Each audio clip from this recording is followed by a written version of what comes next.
All time industry ಹಿಟ್ಟಾಗಿ ದಾಖಲೆ ಬರೆದಿರುವ ಕನ್ನಡದ ಸಿನಿಮಾಗಳು ಯಾವ್ಯಾವ ಅಂತ ಈ ವಿಡಿಯೋದಲ್ಲಿ ನೋಡೋಣ. ಇಂಡಸ್ಟ್ರಿ ಹಿಟ್ ಸಿನಿಮಾ ಅಂದರೆ ಒಂದು ಸಿನಿಮಾ ಅತಿ ಹೆಚ್ಚು ಕಲೆಕ್ಷನ್ ಮಾಡಿರುತ್ತೆ, ಅದನ್ನು ಮೀರಿಸಿ ಇನ್ನೊಂದು ಸಿನಿಮಾ ಅತಿ ಹೆಚ್ಚು ಕಲೆಕ್ಷನ್ ಮಾಡಿದರೆ ಅದು ಇನ್ನೊಂದು ಇಂಡಸ್ಟ್ರಿ ಹಿಟ್ ಸಿನಿಮಾ. ನಮ್ಮ ಕನ್ನಡದಲ್ಲಿ ಅನೇಕ ಇಂಡಸ್ಟ್ರಿ ಹಿಟ್ ಸಿನಿಮಾಗಳು ಇವೆ. ಅವು ಯಾವ್ಯಾವ ಸಿನಿಮಾ ಅಂತ ಕಂಪ್ಲೀಟಾಗಿ ನೋಡೋಣ. ವಿಡಿಯೋನ ಕೊನೆವರೆಗೂ ನೋಡಿ. ವಿಡಿಯೋ ಇಷ್ಟ ಆದರೆ ಖಂಡಿತ ಲೈಕ್ ಮಾಡಿ. ಸತಿ ಸುಲೋಚನಾ ಕನ್ನಡದ ಮೊದಲ ಸಿನಿಮಾ. ಸುಬ್ಬಯ್ಯ ನಾಯ್ಡು ಅವರು ಅಭಿನಯಿಸಿರುವ ಸಿನಿಮಾ. ಕನ್ನಡದ ಮೊದಲ ಸಿನಿಮಾ ಆಗಿದ್ದರಿಂದ ಸಿನಿಮಾ ಎಷ್ಟೇ ಕಲೆಕ್ಷನ್ ಮಾಡಿದರೂ ಕೂಡ ಇದು ಇಂಡಸ್ಟ್ರಿ ಹಿಟ್ ಸಿನಿಮಾಗೆ ಸಾಬೀತಾಗುತ್ತೆ. 1934ರಲ್ಲಿ ರಿಲೀಸ್ ಆದ ಈ ಸಿನಿಮಾ ಆಗಿನ ಕಾಲದಲ್ಲೇ ಅಂದರೆ 10-20 ಪೈಸೆ ಇದ್ದಾಗಲೇ ಈ ಸಿನಿಮಾಕ್ಕೆ 40,000 ಬಜೆಟ್ ಹಾಕಿದ್ರು. ಅದೇ ರೀತಿ ಈ ಸಿನಿಮಾ 1 ಲಕ್ಷ ಗಳಿಕೆ ಮಾಡಿ ಕನ್ನಡದ ಮೊದಲ ಇಂಡಸ್ಟ್ರಿ ಹಿಟ್ ಸಿನಿಮಾ ಆಗಿ ದಾಖಲೆ ಬರೆದಿತ್ತು. ಸದಾರಮೆ 1935ರಲ್ಲಿ ರಿಲೀಸ್ ಆದ ಈ ಸಿನಿಮಾ ಕನ್ನಡದ 3ನೇ ಸಿನಿಮಾ. ಇದು ಕನ್ನಡದ 2ನೇ ಇಂಡಸ್ಟ್ರಿ ಹಿಟ್ ಆಗಿ ದಾಖಲೆ ಬರೆದ ಸಿನಿಮಾ. ಈ ಸಿನಿಮಾದಲ್ಲಿ ಗುಬ್ಬಿ ವೀರಣ್ಣನವರೇ ಪ್ರೊಡ್ಯೂಸ್ ಮಾಡಿ ಈ ಸಿನಿಮಾದಲ್ಲಿ ಅಭಿನಯಿಸಿದ್ದು ವಿಶೇಷ. ಈ ಸಿನಿಮಾ ಆಗಿನ ಕಾಲದಲ್ಲೇ ಅಂದರೆ 10-20-50 ಪೈಸೆ ಇದ್ದ ಕಾಲದಲ್ಲೇ 3,50,000 ಗಳಿಸಿ ಹೊಸ ದಾಖಲೆ ಬರೆದು ಇಂಡಸ್ಟ್ರಿ ಹಿಟ್ ಆಗಿತ್ತು. ಸಂಸಾರ ನೌಕಾ 1936ರಲ್ಲಿ ರಿಲೀಸ್ ಆದ ಈ ಸಿನಿಮಾವನ್ನು ಎಚ್.ಎಲ್. ಸಿಂಹ ಅವರು ನಿರ್ದೇಶನ ಮಾಡಿದರು. ಈ ಸಿನಿಮಾದಲ್ಲಿ ಒಂದು ಸೋಷಿಯಲ್ ಇಶ್ಯೂಸ್ ಇಟ್ಕೊಂಡು ಈ ಸಿನಿಮಾನ ಮಾಡಿದರು. ಆ ಸೋಷಿಯಲ್ ಇಶ್ಯೂಸ್ ಕೂಡ ಈ ಸಿನಿಮಾದಲ್ಲಿ ಕ್ಲಿಕ್ ಕೂಡ ಆಯಿತು. ಈ ಸಿನಿಮಾ 5 ಲಕ್ಷಕ್ಕೂ ಹೆಚ್ಚು ಗಳಿಸಿ ಸದಾರಮೆ ಸಿನಿಮಾನ ಮೀರಿಸಿ ಕನ್ನಡದ 3ನೇ ಇಂಡಸ್ಟ್ರಿ ಹಿಟ್ ಸಿನಿಮಾವಾಗಿ ದಾಖಲೆ ಬರೆದಿತ್ತು. ಸತ್ಯ ಹರಿಶ್ಚಂದ್ರ ಅಂದ ಕೂಡಲೇ ನಿಮಗೆಲ್ಲ ನೆನಪಾಗಿದ್ದು ಡಾಕ್ಟರ್ ರಾಜ್ಕುಮಾರ್ ಅವರ ಸಿನಿಮಾ. ಆದರೆ ಈ ಸಿನಿಮಾ ಅವರದ್ದಲ್ಲ. 1943ರಲ್ಲಿ ರಿಲೀಸ್ ಆದ ಸುಬ್ಬಯ್ಯ ನಾಯ್ಡು ಅವರು ಅಭಿನಯಿಸಿರುವ ಸಿನಿಮಾ. ಈ ಸಿನಿಮಾದಲ್ಲಿ ಸುಬ್ಬಯ್ಯ ನಾಯ್ಡು ಅವರು ಸತ್ಯ ಹರಿಶ್ಚಂದ್ರರಾಗಿ ಮಿಂಚಿದ್ರು. ಆಗಿನ ಕಾಲದಲ್ಲೇ ಈ ಸಿನಿಮಾ ಧಾರವಾಡದಲ್ಲಿ 100 ದಿನ ಓಡಿ ದಾಖಲೆ ಬರೆದಿತ್ತು. ಸಂಸಾರ ನೌಕಾ ಸಿನಿಮಾನ ಮೀರಿಸಿ ಈ ಸಿನಿಮಾ 10 ಲಕ್ಷಕ್ಕೂ ಹೆಚ್ಚು ಗಳಿಸಿ ಕನ್ನಡದ 4ನೇ ಇಂಡಸ್ಟ್ರಿ ಹಿಟ್ ಸಿನಿಮಾ ಆಗಿ ದಾಖಲೆ ಬರೆದಿತ್ತು. ನಾಗಕನ್ನಿಕೆ 1949ರಲ್ಲಿ ಈ ಸಿನಿಮಾ ರಿಲೀಸ್ ಆಗಿತ್ತು. ಈ ಸಿನಿಮಾವನ್ನು ಜಿ. ವಿಶ್ವನಾಥ್ ಅವರು ನಿರ್ದೇಶನ ಮಾಡಿದರು. ಈ ಸಿನಿಮಾ 17 ಲಕ್ಷಕ್ಕೂ ಹೆಚ್ಚು ಗಳಿಸಿ ಸತ್ಯ ಹರಿಶ್ಚಂದ್ರ ಸಿನಿಮಾನ ಮೀರಿಸಿ ಕನ್ನಡದ 5ನೇ ಇಂಡಸ್ಟ್ರಿ ಹಿಟ್ ಸಿನಿಮಾ ಆಗಿ ದಾಖಲೆ ಬರೆದಿತ್ತು. ಜಗನ್ಮೋಹಿನಿ 1951ರಲ್ಲಿ ಈ ಸಿನಿಮಾ ರಿಲೀಸ್ ಆಗಿತ್ತು. ಕನ್ನಡದ ಮೊದಲ ಹಾರರ್ ಸಿನಿಮಾ ಇದು. ಸೆನ್ಸರ್ ಪ್ರಾಬ್ಲಮ್ ಇದ್ದರೂ ಕೂಡ ಈ ಸಿನಿಮಾನ ಜನ ಮೆಚ್ಚಿದ್ರು. ಈ ಸಿನಿಮಾ 25 ಲಕ್ಷಕ್ಕೂ ಹೆಚ್ಚು ಗಳಿಸಿ ನಾಗಕನ್ನಿಕೆ ಸಿನಿಮಾನ ಮೀರಿಸಿ ಹೊಸ ದಾಖಲೆ ಬರೆದು ಇಂಡಸ್ಟ್ರಿ ಹಿಟ್ ಸಿನಿಮಾ ಆಗಿ ಸಾಬೀತಾಯಿತು. ಬೇಡರ ಕಣ್ಣಪ್ಪ ಡಾಕ್ಟರ್ ರಾಜ್ಕುಮಾರ್ ಅವರ ಮೊದಲ ಸಿನಿಮಾನೇ ಇಂಡಸ್ಟ್ರಿ ಹಿಟ್ ಆಗಿ ಹೊಸ ದಾಖಲೆ ಬರೆದಿತ್ತು. ಈ ಸಿನಿಮಾ 1954ರಲ್ಲಿ ರಿಲೀಸ್ ಆಗಿತ್ತು. 50 ಲಕ್ಷಕ್ಕೂ ಹೆಚ್ಚು ಗಳಿಸಿ ಈ ಸಿನಿಮಾ ಜಗನ್ಮೋಹಿನಿ ಸಿನಿಮಾನ ಮೀರಿಸಿ ಇಂಡಸ್ಟ್ರಿ ಹಿಟ್ ಆಗಿತ್ತು. ಭಕ್ತ ವಿಜಯ ಡಾಕ್ಟರ್ ರಾಜ್ಕುಮಾರ್ ಅವರ ಇನ್ನೊಂದು industry hit cinema. Doctor Rajkumar ಅವರು ಮತ್ತು ಪಂಡರಿಬಾಯಿ ಅವರು ಸಿನಿಮಾದ ಮುಖ್ಯ ಪಾತ್ರದಲ್ಲಿ ಕಾಣಿಸಿಕೊಂಡಿದ್ದರು. ಈ ಸಿನಿಮಾ 1956ರಲ್ಲಿ ರಿಲೀಸ್ ಆಗಿತ್ತು. ಈ ಸಿನಿಮಾ 85 ಲಕ್ಷಕ್ಕೂ ಹೆಚ್ಚು ಗಳಿಸಿ ಅವರ ಬೇಡರ ಕಣ್ಣಪ್ಪ ಸಿನಿಮಾನ ಮೀರಿಸಿ ಕನ್ನಡದ ಇಂಡಸ್ಟ್ರಿ ಹಿಟ್ ಸಿನಿಮಾ ಆಗಿ ದಾಖಲೆ ಬರೆಯಿತು.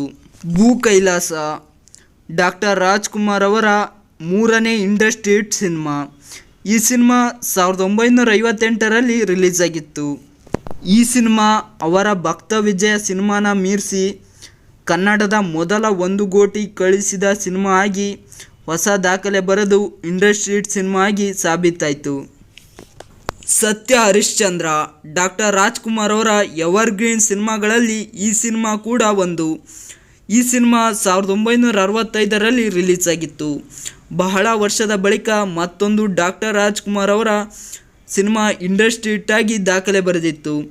ಈ ಸಿನಿಮಾ 1,50,00,000 ಗಳಿಸಿ ಅವರ ಭೂ ಕೈಲಾಸ ಸಿನಿಮಾನ ಮೀರಿಸಿ ಕನ್ನಡದ ಇನ್ನೊಂದು ಇಂಡಸ್ಟ್ರಿ ಸಿನಿಮಾ ಆಗಿ ದಾಖಲೆ ಬರೆದಿತ್ತು.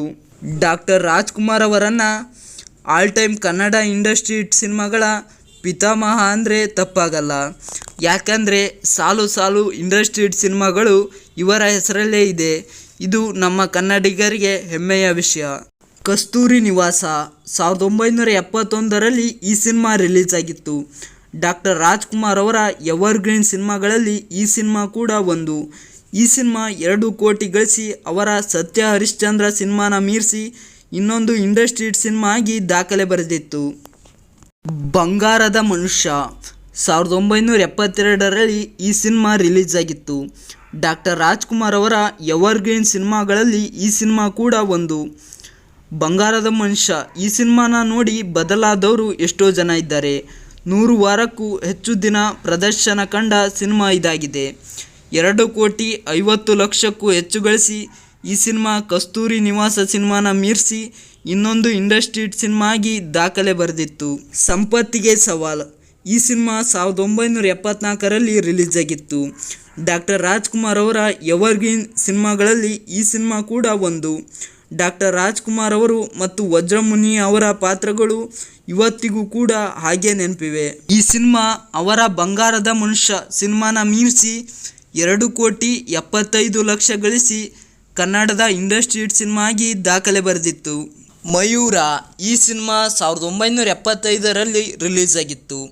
ಡಾಕ್ಟರ್ ರಾಜ್ಕುಮಾರ್ ಅವರ ಎವರ್ಗ್ರೀನ್ ಸಿನಿಮಾಗಳಲ್ಲಿ ಈ ಸಿನಿಮಾ ಕೂಡ ಒಂದು. ಅವರ ಸಂಪತ್ತಿಗೆ ಸವಾಲ್ ಸಿನಿಮಾನ ಮೀರಿಸಿ ಈ ಸಿನಿಮಾ 3 ಕೋಟಿಗೂ ಹೆಚ್ಚು ಗಳಿಸಿ ಕನ್ನಡದ ಇಂಡಸ್ಟ್ರಿ ಹಿಟ್ಟಾಗಿ ದಾಖಲೆ ಬರೆದಿತ್ತು. ಬಬ್ರು ವಾಹನ 1977ರಲ್ಲಿ ಈ ಸಿನಿಮಾ ರಿಲೀಸ್ ಆಗಿತ್ತು. ಡಾಕ್ಟರ್ ರಾಜ್ಕುಮಾರ್ ಅವರ ಎವರ್ಗ್ರೀನ್ ಸಿನಿಮಾಗಳಲ್ಲಿ ಈ ಸಿನಿಮಾ ಕೂಡ ಒಂದು.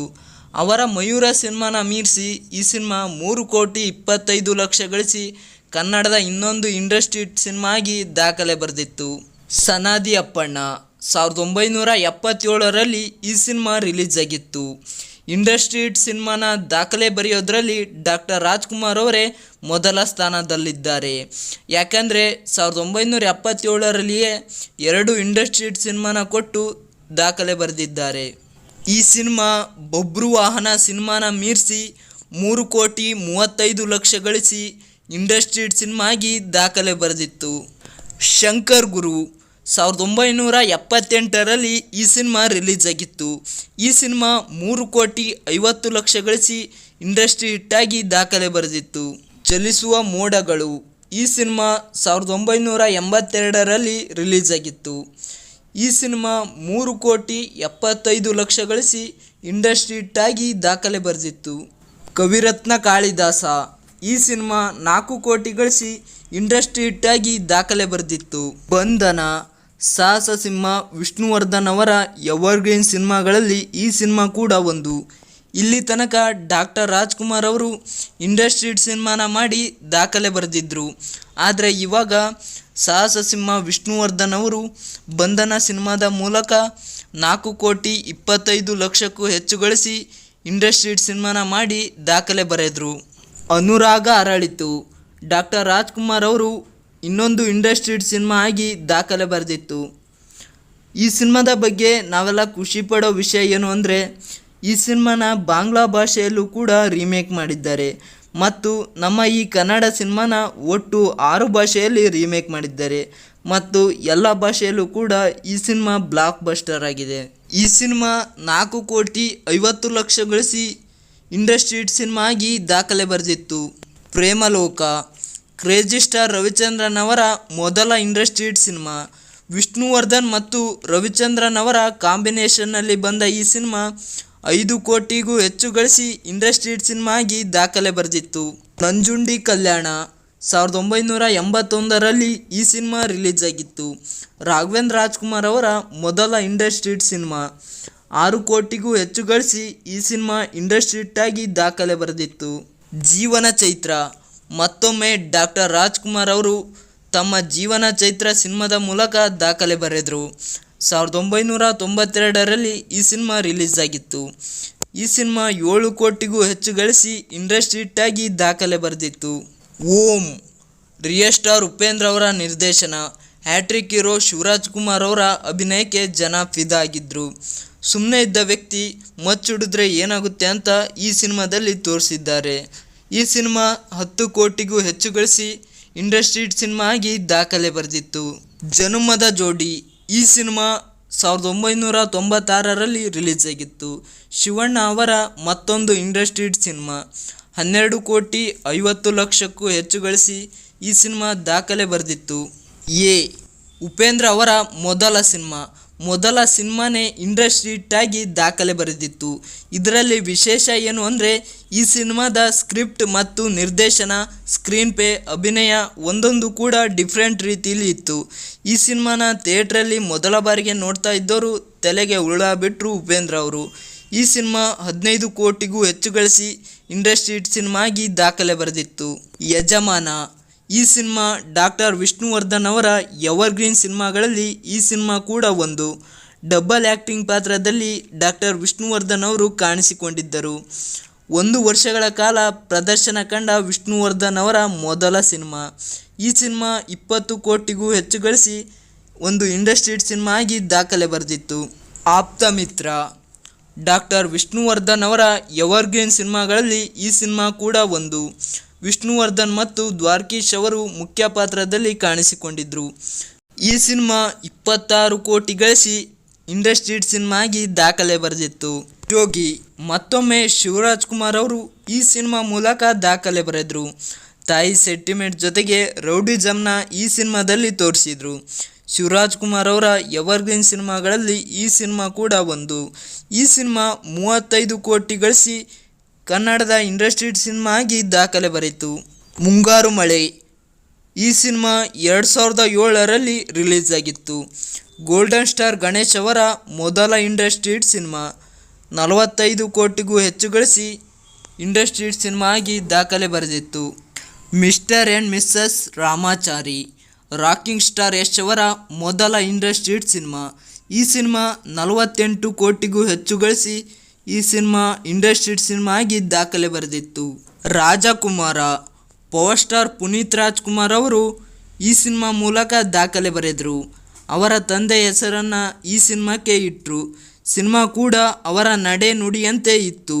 ಈ ಸಿನಿಮಾ 85 ಕೋಟಿ ಗಳಿಸಿ ಇಂಡಸ್ಟ್ರಿ ಸಿನಿಮಾ ಆಗಿ ದಾಖಲೆ ಬರೆದಿತ್ತು.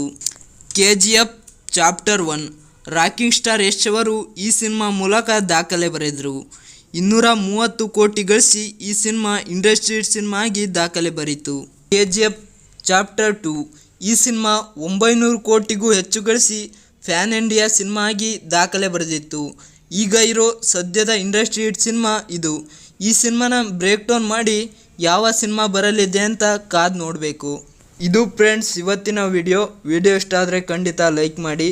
ನಮ್ಮ ಚಾನಲ್ ಇಷ್ಟ ಆದರೆ ಖಂಡಿತ ಸಬ್ಸ್ಕ್ರೈಬ್ ಮಾಡಿಕೊಂಡು ಸಪೋರ್ಟ್ ಮಾಡಿ.